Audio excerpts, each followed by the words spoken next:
te bendiga grandemente. Gracias por acompañarnos. Hoy tenemos nuevamente una palabra de bendición para tu vida. Toda esta semana hemos recibido testimonios acerca de personas que nos han indicado, que nos han hablado, nos han expresado acerca de cómo han sido bendecidos a través de la palabra. Y vamos a la palabra, porque la palabra de Dios es vida y es espíritu. Y la palabra de hoy está en Primera de Reyes, capítulo 17, versículos 1 en adelante. Y dice: entonces Elías Tisbita, que era uno de los moradores de Galaad, dijo a Acab: vive Jehová, Dios de Israel, en cuya presencia estoy, que no habrá ni rocío en estos años, sino por mi palabra. Y vino a él palabra de Jehová diciendo: apártate de aquí y vuélvete al oriente y escóndete en el arroyo de Querit, que está al frente al Jordán, beberás del arroyo, y yo he mandado los cuervos que te den allí de comer. Y él fue e hizo conforme a la palabra de Jehová. El personaje que vamos a estudiar esta mañana es el profeta Elías. Y me gusta mucho una definición, porque en ciertos casos, hay que entender esto, que en ciertos casos los personajes del Antiguo Testamento son nombrados en el Nuevo, y entonces debemos ver qué principios espirituales se están cumpliendo en eso. Santiago capítulo 5 versículo 17 al 18 dice que Elías, del que te acabo de hablar, era un hombre sujeto a pasiones semejantes a la nuestra, y oró fervientemente para que no lloviese, y no llovió sobre la tierra por 3 años y 6 meses, y otra vez oró, y el cielo dio lluvia, y la tierra produjo su fruto. Definitivamente la oración es la base fundamental de nuestra fe. El accionar, el mover del reino se hace a través de la oración. Pero muchas veces creemos que la oración es para ciertas personas, que la oración es para los pastores, que la oración es para los líderes, que la oración es para los profetas, o es para los apóstoles, o es para los maestros. No, la oración es para todos nosotros. Toda persona que diga que es creyente, que es cristiano, que cree en Dios, debe tener una vida de oración. Y muchas veces decimos: no, yo no estoy preparado, yo no estoy listo, yo quizás más adelante yo voy a poder orar, voy a poder hacer cosas para el Señor. Pero Santiago nos deja una perla, nos deja un regalo. Dice que Elías era un hombre sujeto a pasiones a las nuestras. Aquí en el original no está hablando de pasiones sexuales desenfrenadas, sino un hombre que tenía emociones, como las tienes tú y como las tengo yo.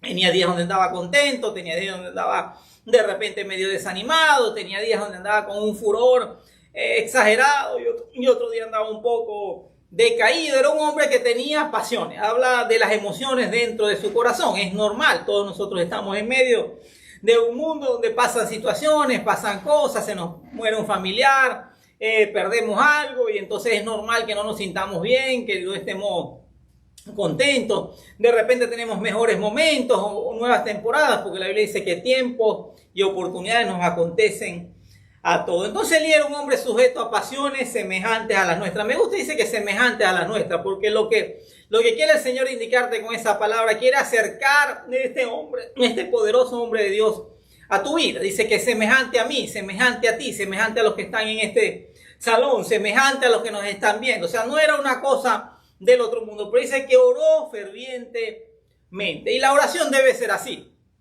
No deben ser oraciones desanimadas, desgastadas, sin mucha fe, sin mucha convicción. Dice que oró fervientemente. Y así debe ser la oración, con fe. Debe salir de nuestro corazón. Debemos creer lo que estamos haciendo, lo que estamos pidiendo.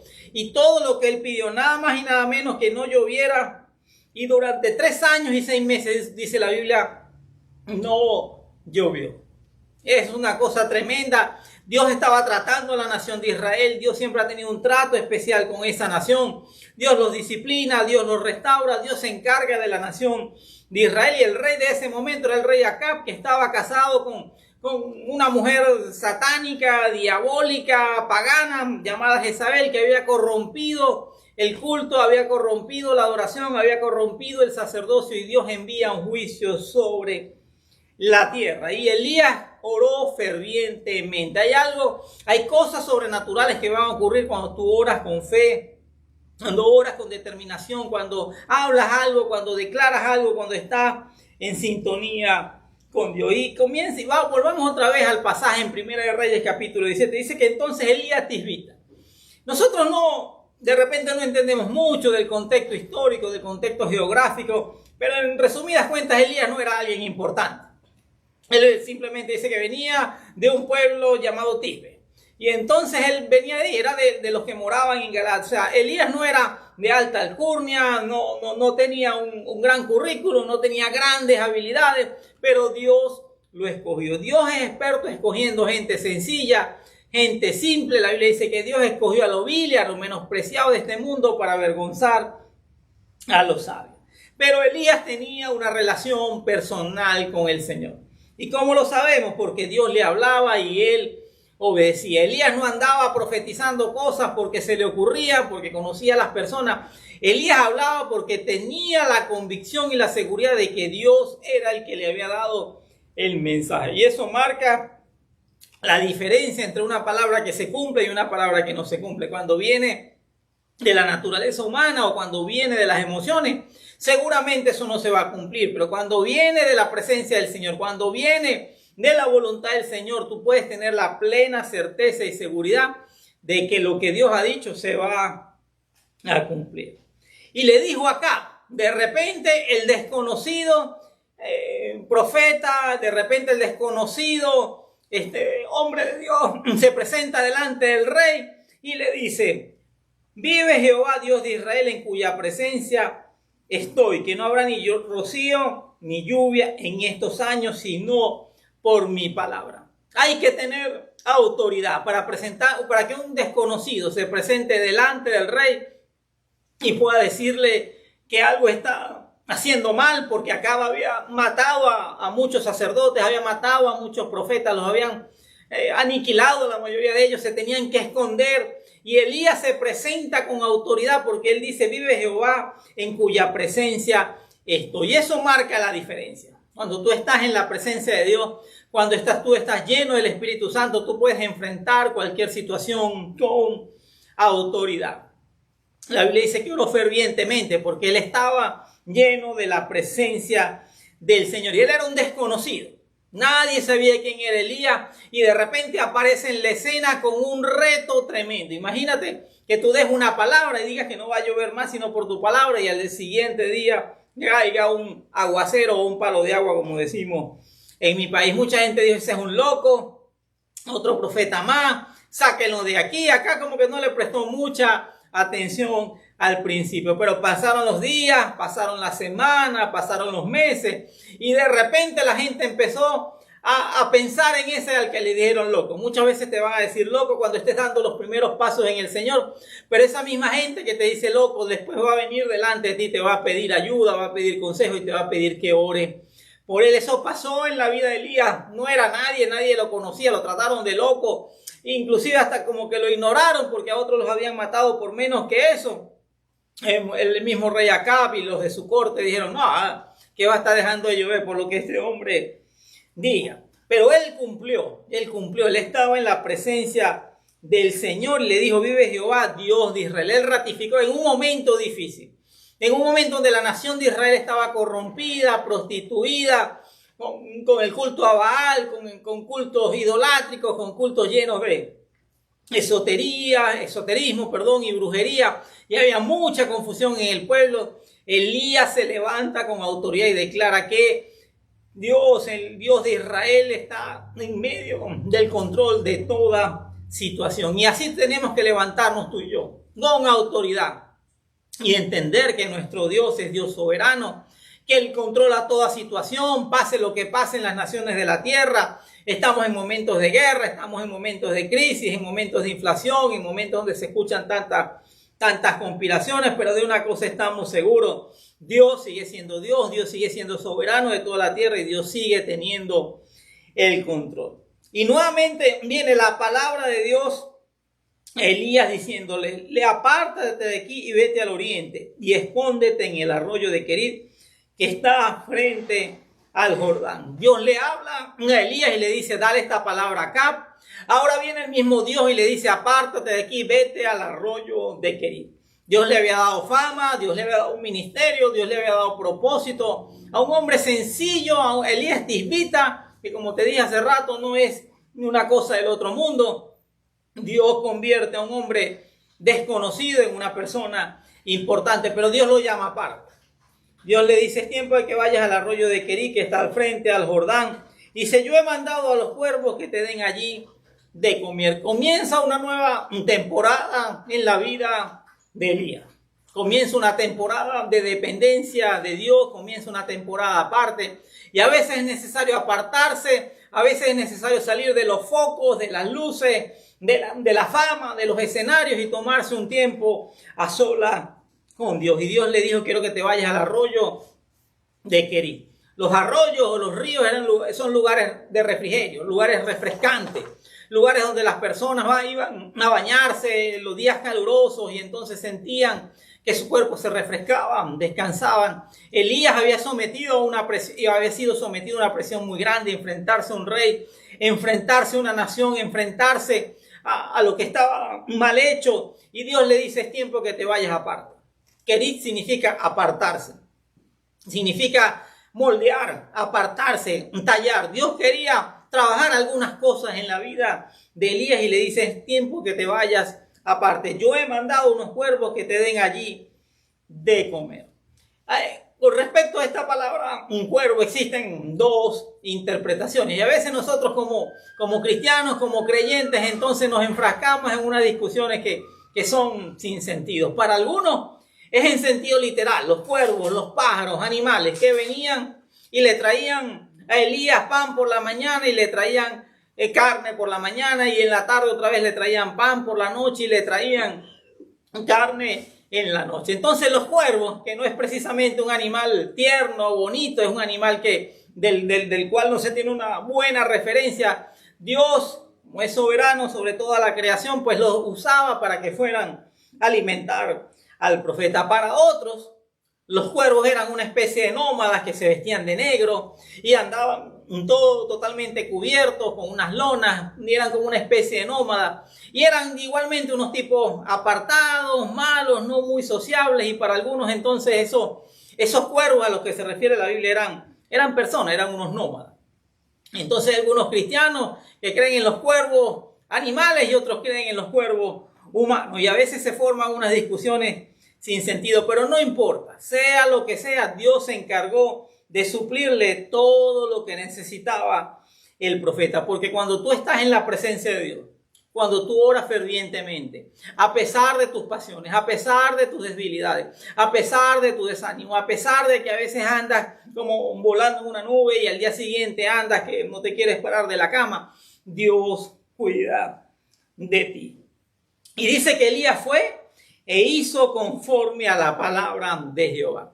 Qué importante es conocer la palabra, pero más importante todavía es cumplir y obedecer la palabra, es hacer lo que dice la palabra. En estos días comentábamos acerca de un versículo donde el Señor dice en palabras no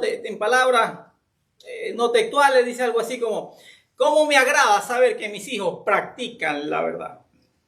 Y nos llamó la atención la palabra practicar, que es poner en práctica, es hacer, es recurrentemente hacer algo, ¿no? Entonces no se trata de cuánto conocemos, de cuánto sabemos. Lamentablemente, gente con muchos títulos universitarios, con muchos inclusive títulos teológicos, son gente que tiene grandes problemas, no sabe qué hacer con su vida. Hace algún tiempo hablaba con una persona y me decía que en el instituto bíblico donde iban estas personas, uno de los profesores de teología, una eminencia en teología, era un hombre ateo.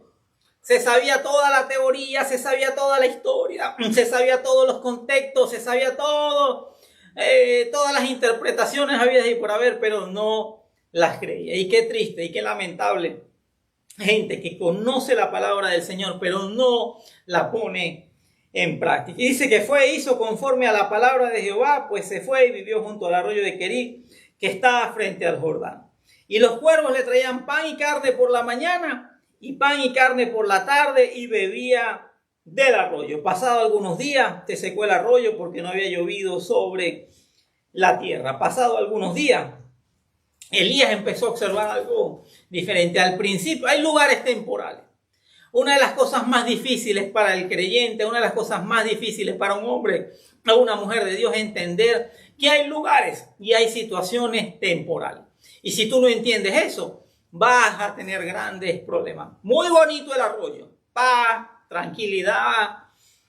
Me bañaba en la mañana, descansaba. Entonces venían los cuervos, o sea, Dios inventó el delivery. Venían los cuervos con una hamburguesa doble con queso en la mañana. Y venían en la tarde otra vez los mismos cuervos con otro delivery, una hamburguesa doble con tocineta en la tarde. Dice que era pan y carne, eso es una hamburguesa, pan y carne. Dios la inventó y al principio todo parecía bien, todo parecía tranquilo, pero de repente el arroyo se secó. Pero las cosas no se secan de la noche a la mañana. Recuerda que Elías había orado para que no lloviera más. Bueno, ahora él estaba viendo el cumplimiento de las promesas, él estaba viendo el cumplimiento de la palabra, él estaba viendo el cumplimiento de lo que Dios había decretado a través de su boca. Pero las cosas no pasan de la noche a la mañana. Pasados algunos días, Elías observó como que de repente el nivel del agua empezó a bajar. Al principio me metía y el agua me llegaba al pecho, de repente me estoy dando cuenta que me llega a la cintura. De repente me estoy dando cuenta que me llega a las rodillas y últimamente el agua apenas me llega a los pies. Esa fuente, ese lugar temporal se empezó a secar. El arroyo es una oportunidad. El arroyo tiene un tiempo, pero es algo que se seca, es algo que va menguando. El arroyo a veces es la salud y muchas veces estamos sanos, nos sentimos bien y de repente vemos que ya nuestro cuerpo no funciona de la misma manera. El arroyo puede ser el dinero, de repente hay mucho, de repente hay gran abundancia y de repente veo que la cosa está bajando y de repente veo que están bajando las cuentas, que ya no tengo los mismos ingresos, que ya no genero lo mismo. De repente hay amistades que se secan, gente con la que compartimos años atrás, gente con la que nos convertimos de repente al Señor, oraron por nosotros, nos enseñaron la palabra. Hay gente que ya tuvo su tiempo, es gente que ya no forman parte de esta nueva temporada. Hay relaciones que se empiezan a secar. Hay ministerios que se empiezan a secar. Hay ciudades o lugares que se empiezan a secar y es un indicativo de que es tiempo de moverse. Es un indicativo de que la temporada está por terminar. Y una de las cosas más difíciles para muchos creyentes es entender que todo tiene su tiempo. Dice la Biblia, todo tiene un tiempo. Hay un tiempo para nacer, hay un tiempo para morir, hay un tiempo de reír, hay un tiempo de llorar, hay un tiempo de paz, hay un tiempo de guerra, hay un tiempo donde de repente Dios te va a tener en lugares de eminencia o de importancia y hay lugares donde Dios te quiere tener en lo secreto. Elías había orado fervientemente para que no lloviera y era lo que estaba sucediendo. Entonces de repente el arroyo se empieza a secar, de repente hay deudas, de repente hay gente que se está apartando de ti, de repente los hijos crecen y se van y hacen su vida y tienen que comenzar su propio caminar, su propia vida, su propia familia. Los hijos se casan, hacen su vida, se van a otra ciudad, se van a otro país, como nos ha pasado a muchos en Venezuela. Pero una de las cosas que tú debes entender es que tú no dependes del arroyo, tú dependes del Señor. A veces Dios deja que esas cosas se sequen porque ponemos nuestra confianza en ellas. Elías estaba cómodo, estaba tranquilo, tenía los deliveries en la mañana, tenía los deliveries en la tarde, tenía paz, tenía tranquilidad, pero Dios tenía más para él. Elías oró para que no lloviera, y era lo que estaba sucediendo. Pero Elías dice que pasados algunos días se secó porque no había llovido sobre la tierra. Dice luego, en el versículo 8, vino luego a él palabra de Jehová diciendo, levántate, vente a Sarepta de Sidón y mora allí. He aquí yo he dado orden allí una mujer viuda que te sustente. Nosotros lo vemos y nos parece una cosa bonita, interesante. Los que conocemos la palabra, sabemos las grandes verdades, las grandes bendiciones que hay detrás de esta palabra. Pero lo que Dios le dijo a Elías era una cosa loca, era una cosa ocurrente, era una cosa difícil de aceptar y difícil de entender, y vamos a meternos en el contexto. Elías era un hombre de Israel, de la nación de Israel, y Dios, y lo dice el mismo Señor Jesús, que de todas las viudas que había en esa tierra, Dios no manda a Elías a ninguna de las viudas de Israel, sino a una extranjera. En esa época, los extranjeros no se la llevaban muy bien, porque los extranjeros resolvían sus problemas a través de la guerra, a través de la conquista, a través de la subyugación. Entonces Dios le dice a Elías: Elías, ya este arroyo se secó. ¿Se secó? No insistas más, no te quedes más aquí, porque es tiempo de que te muevas. Y cuando las cosas se están cambiando, cuando los arroyos se están secando, es un indicativo de que es tiempo de moverse. Y le dice: levántate, vete a Sarepta de Sidón y mora allí. Yo he dado aquí la orden, allí una mujer viuda que te sustente. Lo manda a Sarepta de Sidón, un lugar extraño, un lugar también pagano, un lugar que no era la nación de Israel, un lugar que no era conocido para él. A veces hay que entrar en lugares desconocidos, a veces hay que caminar en obediencia. Significa: yo no entiendo, pero obedezco. Yo no tengo el control de toda situación, pero Dios tiene el control. Nosotros ahora manejamos con un GPS, vamos de repente de una ciudad a otra y no conocemos bien la vía, pero tenemos un GPS que nos va dirigiendo. En el mundo espiritual también existe el GPS, se llama la palabra de Dios y es el Espíritu Santo dentro de nosotros que nos muestra lo que debemos hacer, lo que no debemos hacer, cuándo nos debemos detener y cuándo debemos avanzar. Y además le dice: le he dado allí la orden a una viuda para que te sustente. Cuando tú entiendes un poco de Biblia, sabes que la viuda era la persona más vulnerable, la persona más necesitada, la persona más débil, la primera que iba a morir en la hambruna era la viuda, porque la viuda no tenía sustento, la viuda no tenía un hombre que la representara. Era una sociedad marcada por donde la figura del hombre era predominante en todo sentido, era el que trabajaba, el que proveía. Y decirle a Elías que una viuda lo iba a sustentar era simplemente una cosa bien difícil de entender.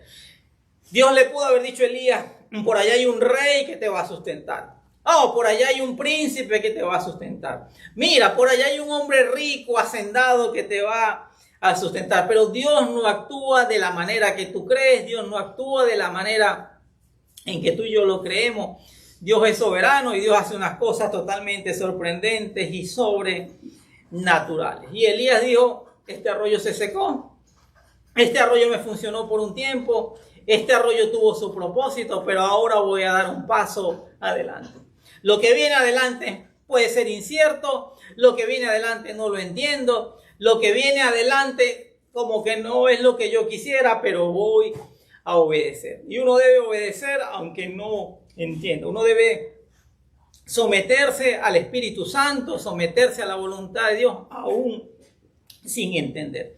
Y el versículo 10 dice una cosa impresionante. Entonces él se levantó. En el versículo 9 Dios le dijo: levántate. Y hay gente que se tiene que levantar. Ya es tiempo de dejar de llorar por lo que se acabó, es tiempo de dejar de llorar por lo que no funcionó, es tiempo de dejar de llorar por aquello que menguó, por aquello que se acabó, por aquello que tuviste y que ya no tienes más. El Señor le dijo: levántate, levántate. Y el versículo dice que entonces él se levantó. Es tiempo de levantarse, es tiempo de caminar, es tiempo de dejar de llorar, de lamentarse y de quejarse y de salir adelante. Entonces se levantó y se fue a Sarepta, y cuando llegó a la puerta de la ciudad, he aquí una mujer viuda que estaba recogiendo la leña, y él la llamó y le dijo: te ruego que me traigas un poco de agua en un vaso para que beba. Se encuentra ahora el profeta que andaba huyendo, el profeta errante, se encuentra con una viuda que no tenía absolutamente nada. Y a veces a nosotros nos cuesta entender que con lo poco que tienes tú puedes agradar a Dios, con lo poco que tienes tú puedes honrar a Dios, y Dios puede convertir lo poco en mucho. Es más, Dios convierte nada en mucho. Cuando hablamos de este mundo, las matemáticas dicen que todo lo que tú multipliques por 0 es igual a 0. Pero en Dios no funciona de esa manera. Dios puede convertir nada en una cosa extraordinaria. Y Elías le dice a esta mujer: tráeme un poco de agua para que beba. Vengo caminando, vengo cansado, acabo de cruzar un desierto, un largo camino. Y pedirle a esta mujer agua era pedirle algo sacrificial. Pedirle a esta mujer agua, recuérdate que ya llevábamos meses, quizás ya había pasado el primer año o dos, no lo sabemos exactamente, pero ya habían pasado algún tiempo y había una gran sequía, y si algo estaba cuidando a la gente en ese momento era el agua. Y Elías le dijo: tráeme un poco de agua para que beba. Pero todas las cosas en la Biblia están conectadas. El Señor Jesús dijo: nadie, ninguno que dé siquiera alguno de mis siervos los profetas, por cuanto es profeta, aunque sea un vaso de agua, recibirá recompensa de profeta. Esta es una historia tremenda, pero quiero que oremos, porque mucha gente está enfocada en el arroyo que se secó. Mucha gente está viendo que el arroyo ya no es lo mismo, que el ministerio ya no es lo mismo, que las amistades ya no son lo mismo, que la familia ya no es lo mismo, que hay muchas deudas, que las cosas han cambiado. Y de repente tú dices: no, pero es que antes no fue así, esto comenzó bien, todo tiene su tiempo. Aunque el arroyo se seque, Dios permanece siendo fiel. Es tiempo de escuchar la voz de Dios y es tiempo de moverse, es tiempo de moverse. No te puedes quedar en ese arroyo, no te puedes quedar en ese lugar, no te puedes quedar postrado, no te puedes quedar tirado en el piso quejándote, lamentándote por lo que tuviste, por lo que falló, por lo que se perdió, por lo que el enemigo se robó, o por los errores que cometiste, o por las personas que Dios apartó de tu vida. Es tiempo de levantarse del arroyo y seguir adelante, porque el Señor te dice: levántate y ve a una nueva estación, a una nueva temporada. Yo tengo preparado tu sustento, yo tengo preparado todo lo que tú necesitas. Yo no he terminado contigo. La vida de Elías, Santiago dice que era un hombre sujeto a pasiones como las nuestras. Y muchas veces creemos que por el hecho de tener esas emociones o esas pasiones o esas debilidades o esos altibajos, creemos que Dios no nos puede utilizar. Y el enemigo es experto acusándonos, es experto nos diciéndonos: tú no puedes, tú no sirves, tú metiste la pata, tú la embarraste, tú hiciste esto malo, que vas a estar orando tú. Y el enemigo es experto derribando nuestra autoestima, acusándonos. Pero Dios es experto en levantarnos, Dios es experto en fortalecernos. Para eso envió su palabra, porque su palabra es vida y es espíritu. Y quiero que oremos, porque es tiempo de levantarse, es tiempo de dejar esos lugares temporales, esas ciudades temporales, esas iglesias temporales, esos ministerios temporales, esas relaciones temporales. Gente que tiene unos noviazgos que ya tú sabes que eso no va a ninguna parte. La verdadera intención de un noviazgo es que eso sea una fase previa al matrimonio. Y si ya tú te diste cuenta de que esa relación no va a terminar en un matrimonio, simplemente sal de ella, simplemente apártate y espera que Dios te abra una nueva oportunidad. Quiero que oremos. Padre, te damos gracias, Señor. Gracias porque tu palabra es vida y es espíritu, Señor. Nosotros sabemos y entendemos que el arroyo ha sido un lugar apacible, un lugar tranquilo, un lugar de descanso y un lugar de bendición, Señor, pero también entendemos que no es nuestro lugar definitivo. Señor, te pedimos perdón, Señor, porque hemos visto, Señor, cómo ha ido menguando, cómo ha ido disminuyendo, cómo ha ido empeorando esta situación y no hemos hecho más nada que sentarnos, a quejarnos, a lamentarnos. No hemos entendido que es algo temporal, que debo seguir adelante. Pero gracias a tu palabra, Señor, hoy me levanto. Hoy me levanto y voy a Sarepta, voy a ese lugar que no entiendo, que no conozco. Voy a encontrarme con esa viuda que de repente no era lo que yo esperaba, pero si tú me lo mandas, yo lo voy a hacer, Señor, porque tú hablas y yo obedezco. Y estoy seguro y convencido de que a pesar de mí, a pesar de mis emociones, al Señor, a pesar de mis batallas y de mis luchas, Señor, tú permaneces siendo fiel, Señor. Y hoy oramos fervientemente a ti, Señor, para que tú abras una nueva temporada y abras un nuevo lugar de asignación y de bendición para nosotros. Si tú has hecho esta oración, déjame bendecirte, déjame decirte que ya has hecho lo correcto, te has levantado y empieza a caminar. Es tiempo de caminar, es tiempo de caminar, porque Dios no ha terminado contigo y tú no dependes del arroyo, tú dependes del Señor. Los arroyos cambian, los arroyos se secan, los arroyos disminuyen, los arroyos tienen temporadas, pero Dios es eterno, es soberano, no cambia, no se arrepiente, no miente, no amanece de mal humor, no amanece triste, no amanece desanimado, no amanece con enojo, con rabia. Dios sigue siendo fiel a su palabra. Y Elías dijo: viva Jehová Dios de Israel, en cuya presencia Hoy es tiempo de buscar esa presencia del Señor y hablar con autoridad la palabra, con fe y con determinación, porque Dios tiene planes de bien y de bendición sobre tu vida. Nos vemos en una próxima oportunidad y te bendigo en el nombre de Jesús y gracias por acompañarnos.